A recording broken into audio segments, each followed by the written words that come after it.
Chris Farfoy. Mr Speaker, yesterday in the House was one of those rare occasions where we saw some raw honesty from the Prime Minister about his breathless justification as to why we should send troops to Iraq. But when the Prime Minister anteed up yesterday, why didn't he ante up before the election when he made quite different statements about his government's position on sending troops to Iraq? Because before the election was a completely different story, Mr Speaker. Before the election, Mr Key was quite adamant that there be no SAS or troop deployment to Iraq. He was telling people before the election that this was national solid policy. Then again asked, Mr Speaker, if he'd rule out whether our special forces would be deployed to Iraq, even in an advisory capacity, Mr Speaker. Mr Key said, I would say yes. So, Mr Speaker, why two different stories from our Prime Minister? Before the election, there's no way we're sending our troops to Iraq, not even in an advisory capacity. But yesterday in the House, he was breathless, justifying sending troops to Iraq and also sending troops in an advisory capacity. What happened? Why the lies? Why the mistruth? Why the different story before the election, Mr Speaker? And the story yesterday that we got, that we're boots and all. And also, when that side of the House sends a message over to this side of the House that we're not supportive of our troops, we will always be supportive of our troops whenever they're sent anywhere. So you can play the politics and throw that accusation out about us. We don't support the nature of what you're doing in Iraq. But this side of the House will always support any of our troops, any of our Defence Force, when they are sent out on a mission. But there's a pattern forming here, Mr Speaker. Just like he softened the New Zealand public up with sending troops to Iraq, there are half-truths and mistruths everywhere with Mr Key.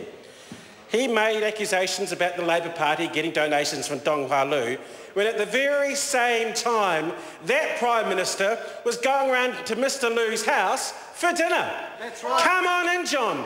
Have a $25,000 cheque. Have a $25,000 cheque. So the hypocrisy from that Prime Minister at that time to throw barbs at our side of the House when he was going around for dinner. Mr Lu and Mr Key sitting around the dinner table, but no, Mr Key didn't go around. He just saw him at occasions and fundraisers. Oh, I'm sorry, Mr Key. The public doesn't buy your story that you saw Mr Lu at fundraisers and functions because you went around to his house for tea.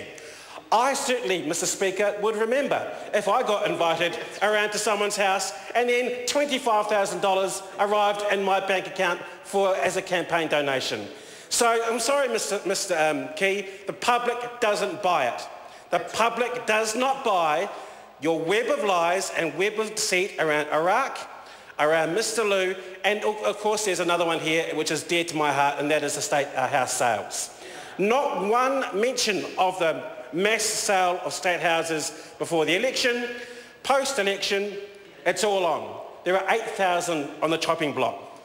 And what did Mr Key say about asset sales or the sale of assets around state houses before the election? He said the truth is there aren't a lot of other assets that would fit the category where they would be appealing to send to the market.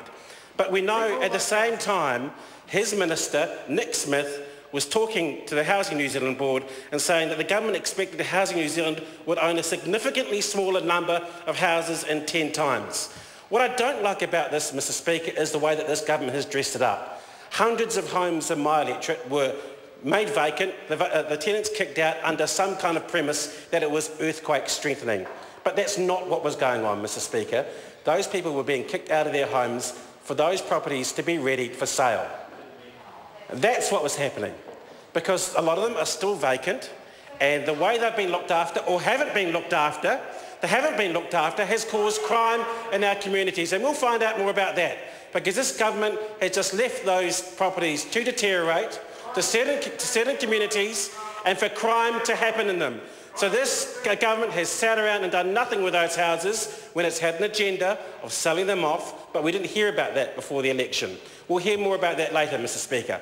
But there are many, many other cases where this government has told one story before the election and another one after, and the public are getting used to it. Jackie Dean. Mr Speaker, I want to start